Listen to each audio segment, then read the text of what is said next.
as Jenny said, we share a similar background, and we've kind of become fast friends over the last few months, and we've really found that we share a lot of passion for education, for salon reality, and also for beautiful, soft hair. So we really found a lot of commonalities where our aesthetics fit together, and it was such an exciting opportunity to marry color in with Jenny's beautiful, airy bridal style. So we've worked together and based off of her collection, the Wanderers collection, to create a beautiful color story that goes with it. And this is my model, Juliet. And what we're going to be demoing today is a combo of a highlight balayage technique to give that lived-in balayage ombre result, but still with utilizing foils to get control, incubation, and also just to get a little bit more brightness. And on this side, let me have you turn this side. This is actually our finished side, so you can see the end result. It's a beautifully blended, very seamless blend, but it's got those little ribbons up and down from the foils, and then that bright pop on the ends. You can see the difference between the ends and the roots just from that hand painting. The beauty of this technique is that it fits into salon reality timing. It's something that really fits right into what you're doing behind the chair. So to get started, I'm actually going to work a diagonal on the opposite side and working along the bridle, and then I'll work through the top.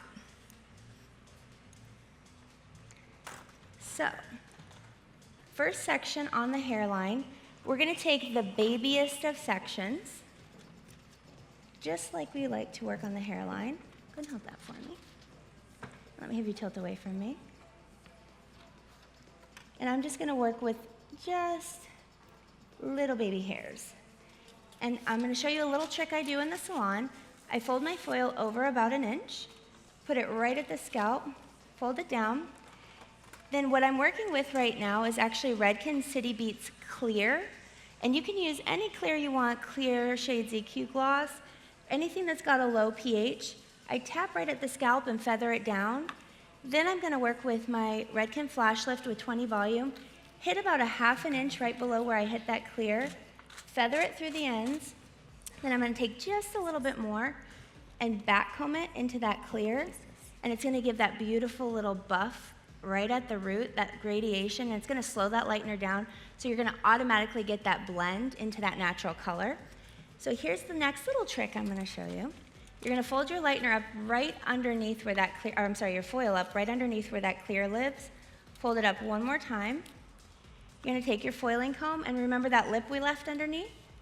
You're going to take it, tuck it back, and fold it, and all of a sudden you've got this perfect little protection where your lightener won't move, bleed, or slide anywhere. It also holds your foil in place, and then also if you have to go back in and color in between, you can readjust that lip so your lightener and your color don't bleed together. So it's a cool little salon reality safety trick. All right, you guys, so I'm going to show you guys a technique that I call a combo braid. So as you guys know, I love braids. A lot of people don't realize that all I'm doing is actually connecting a couple different braiding techniques together. So I'm going to show you guys how to get the twisted edge fishtail braid on scalp. So I'm going to take a section of hair, and I added some extensions in there by the braid box so we can add a little bit of color and fun to it. And this is actually from a color palette that we created in Toronto from a hair show we did. So it's kind of cool to see that come to life here. So all we're going to do is start it off like you're doing a normal fishtail braid. So we're taking a section of hair, dividing it in half, 2 even sections. Small piece of hair from our right is going to cross over to our left. A small piece of hair from our left is crossing over to our right. Now we're going to add some hair to it from the ear to the braid, add a small piece of hair, and we're just going to cross that over. And then the same thing on the left side here, small piece of hair and cross it over. Now this is where the twisted edge comes in handy. So we're going to take a small piece of hair from our right. I'm going to have Georgie hold on to it here. Light tension. Now on the opposite side, I'm going to go ahead and drop out a small piece of hair, and we're going to make a couple passes, and then we're going to incorporate it here shortly. Georgie, do you want to hold on to this? Perfect. So we have our 2 sections. We're going to forget that just happened. We're going to take a small piece of hair from our right, cross it over, small piece of hair from our left, and cross it over, and continue about 3 or 4 times down, and then we're gonna incorporate those side pieces. Still working right to left. So now I'm back on this right side, taking a small piece of hair. Now instead of crossing it over, we're gonna exchange it for this piece. We're gonna exchange it on top. So I'm gonna go ahead and trade with Georgie. This piece is going on top. So that's what's creating our twisted edge. I'm gonna do the same thing on the opposite side and then continue my pattern.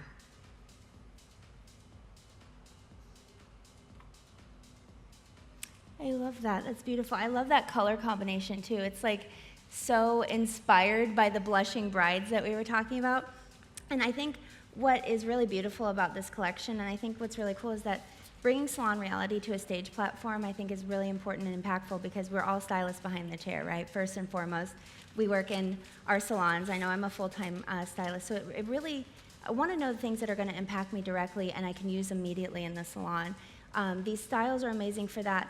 This color technique, one of the things that makes it so efficient with foiling is once you start moving into these larger sections, my sections actually go from the parietal all the way to the nape. It's my width of my foil, and starting about halfway past my previous foil. So that slight bricklay pattern allows your highlights to slightly overlap, and they travel much farther with fewer foils. I'm almost done with this back section, and I'm in my 4th foil. So once I get those little ribbons brightened up all the way to the root, then I have my ends balayage, and it creates that solid section in a very quick amount of time. And I'll show you a little trick when I do the balayage too. But you see that, the width of my foil, I'm all the way to the nape. I'm gonna work about 2 more foils up and have the whole half of the bottom back and side done. Quick and easy, but it looks good. We like quick and easy. Quick and you know, and with that, everyone always asks me how I balance everything out, and definitely isn't easy. But with that, I make every second count. So, you know, having those little tricks are definitely gonna be handy, as well as doing these kind of fun braids, like, because if I was inside the salon, I would upsell my client on this, and then I have an Instagram photo as well. So utilize your social media as your portfolio and try to sell those looks to your clients. So now I'm still working our twisted edge fishtail technique. I have a piece of hair on my right side. I'm gonna exchange it for that piece on top, and you can see that beautiful pattern starting. So I wanna mention too that we went ahead and texture ironed her hair with the Samvia texture iron to create a little bit more bulk to our braid. So that's definitely making it stand out a little bit more. So on the left side, small piece of hair, exchanging it for that piece, and then continuing on.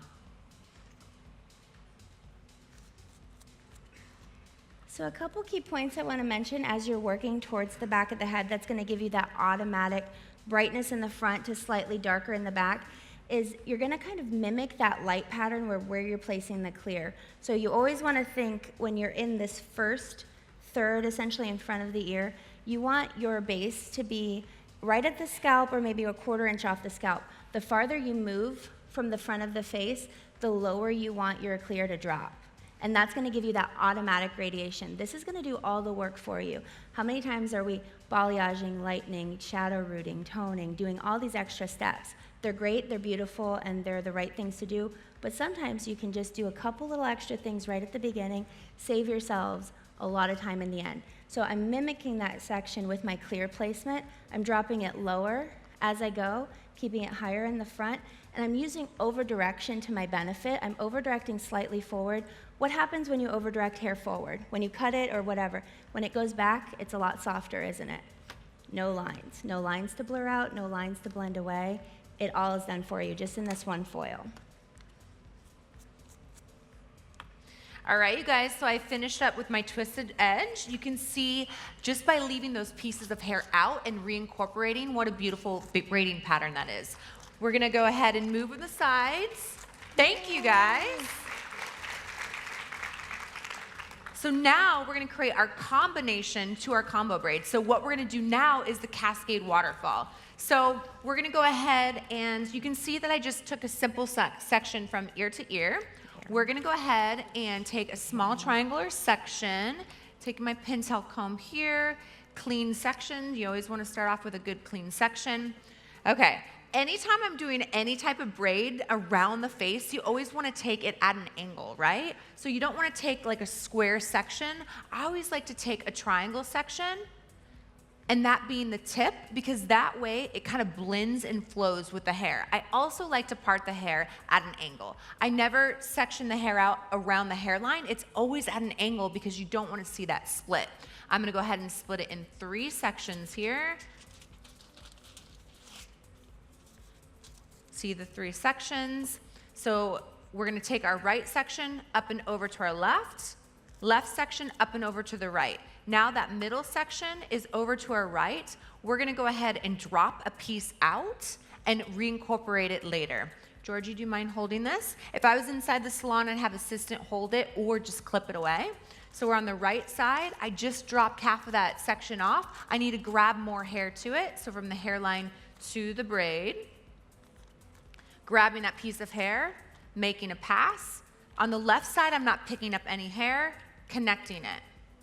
We're back on that right side. I'm going to drop off a piece of hair, dropping it off, incorporating this section to our right side, and then crossing it over, making a pass on the left. Now I'm going to drop these sections. So this is what you call the waterfall, but we're going to create a cascade. So we're going to grab that first piece, incorporate it with that right side, make a pass with it. We now have a cascade.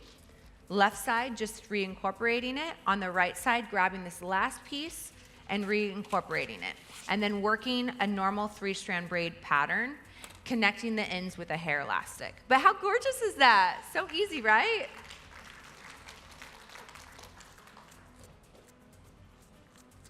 I'm getting ready to work on my last foil for this side and halfway through the back. With this, as you can see, especially because it's living on the crown, we really don't want that lightener to go right up to the scalp, right? So I'm really using where I am on the head to dictate where I want my base to be. You could use clear shades EQ for this, or you could even use your own base color if you wanted to do, one of my favorite formulas is 7N, 7P, 9B as a base color, or 9B, 8N shades EQ gloss. That makes the most perfect blended, slightly icy but super natural ashy tone to it. But you can even blend your lightener into that. If you think about chemistry, lightener is going to have a higher pH, right? Or it's going to be more alkaline.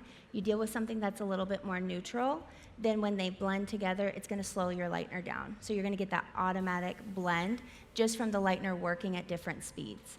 So really just taking into consideration where you're placing your lightener, where you're placing your clear base, and then working down from there. All the work's done for you. So you guys, on the left side, I'm just doing the same thing, doing a Cascade Waterfall. I dropped out my sections. Now I'm reincorporating them. Finishing out with just doing a normal 3-strand braid technique here. I'm going to connect the ends with a hair elastic, and then I'm going to pull this combo braid all together momentarily.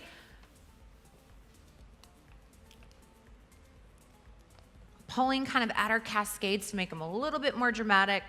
So now we're going to connect it in the back. So what I like to do to connect my combo braids is simply grab the braids together, pinch it. I'm going to go ahead and take my bobby pin and just weave it back and forth, and then connect the 2 braids together. Then I'm pushing it down.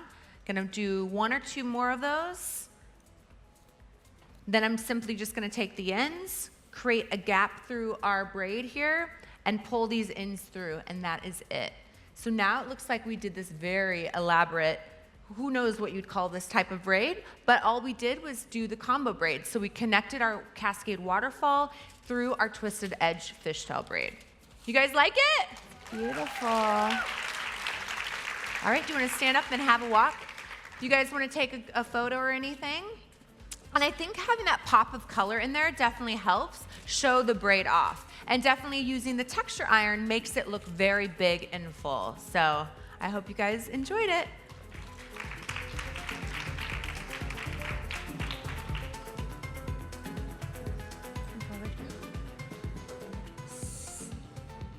So as I'm working through this front section, this is one of the most important pieces, right? If we're hand painting or highlighting, it's this money piece right here.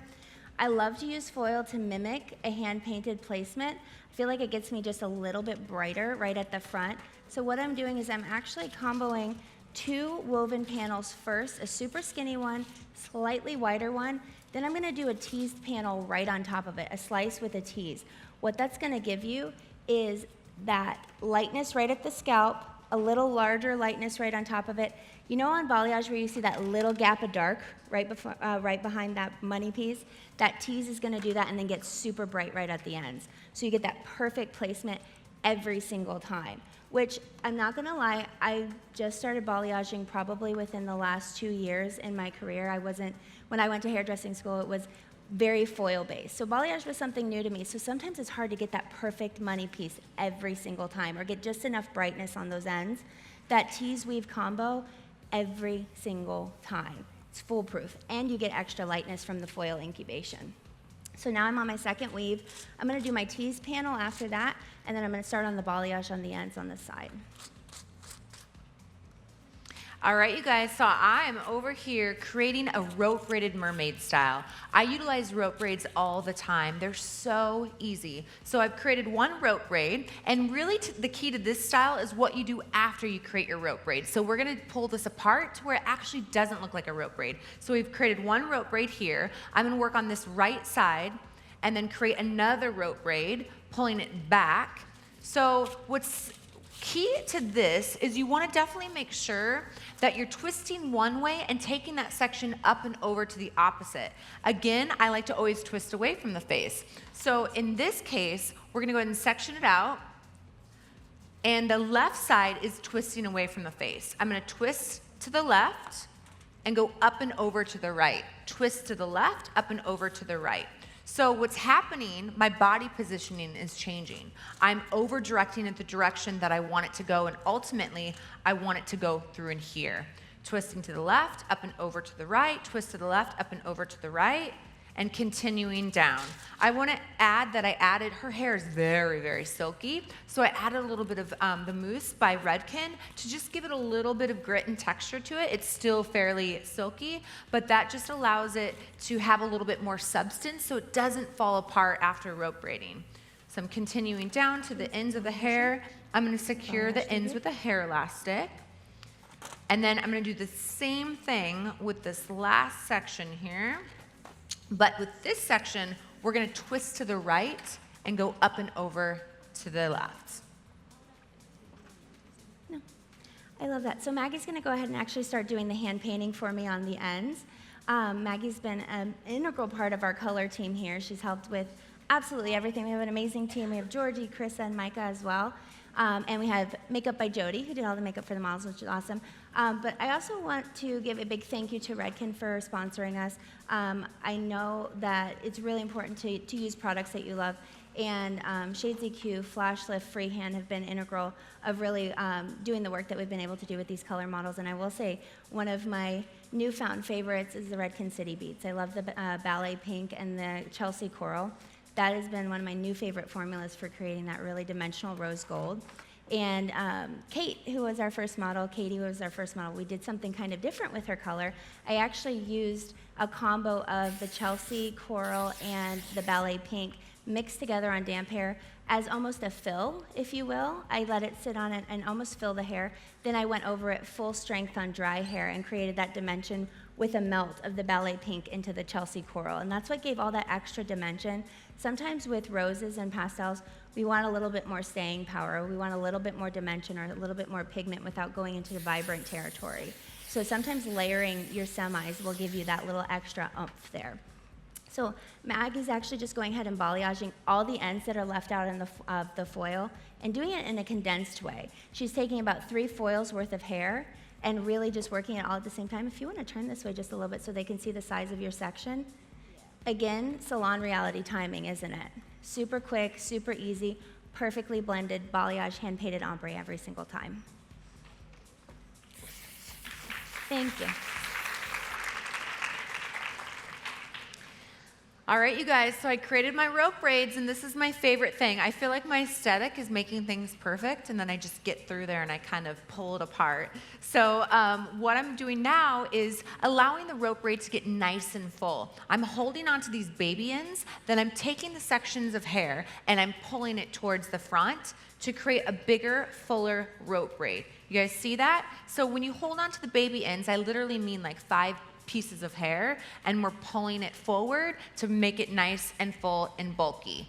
You want those layers to move. Now it doesn't even look like a rope braid anymore, right? It almost looks like some twists or some curls. So now I'm gonna connect everything together. So we have the 2 rope braids in the bottom. From underneath, I'm pinching the 2 braids together. I'm taking my bobby pin and I'm weaving them together. That's all I'm doing. My finger is there. I can feel it going to the left. I know to move it back to the right, and just weaving it back and forth. Doing another one. Taking the ends here, I'm gonna create another hair elastic actually at the bottom. Just because I don't like to see kind of the cut off of the hair elastic. I actually like it to look kind of loopy. I feel like that makes it look a little bit more expensive. So I'm just folding that in half, taking another hair elastic. Now I'm gonna drape this across. Bobby pinning it to her hair here. I wanna mention too that she could definitely wear this like a mermaid style, right? But she can certainly put it into a beautiful updo as well. So you could take the ends and then secure it into like a bun to create a really nice low updo as well. So this is very, very easy. It's very boho. I could see this with maybe some baby's breath or something really, really soft and elegant. So that is about it on that. You know what I love about that style too is that you can preserve the length of that long hair when you do that. And I think sometimes that's a really awesome thing when our guests have really long hair. We don't want to always pin it all up. I think that's beautiful. She needs to go the direction that she's gonna come in.